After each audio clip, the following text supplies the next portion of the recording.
इनका सबसे पहला रूप है शैलपुत्री। शैलपुत्री अर्थात पर्वतराज हिमावन की पुत्र। इनका वाहन वृषभ है और इसी कारणवश इन्हें वृषारुधा के नाम से भी जाना जाता है। नवदुर्गा का दूसरा रूप है ब्रह्मचारिणी। ब्रह्म अर्थात तपस्या, चारिणी अर्थात आचरण करने वाली।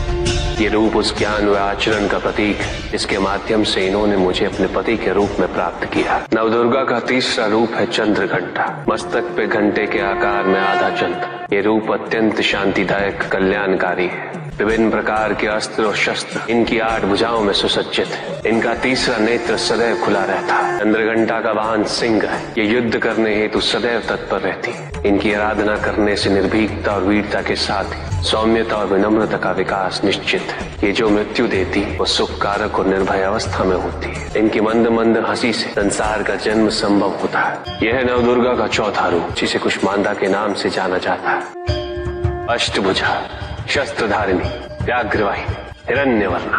केवल यही है जो सूर्य के भीतर लोक में वास करती है। 10 दिशाएं इन्हीं से आलोकित है। जिनकी कृपा से मूर्ता भी ज्ञान सागर में परिवर्तित हो जाती वो है स्कंद माता अर्थात तुम्हारी माता। नवदुर्गा का 5वां रूप सिंह वाहिनी और इनकी उपासना द्वारा मोक्ष का मार्ग सुलभ होता है। जिस रूप में इन्होंने महिषासुर का वध किया वो कात्यायनी कहलाता है।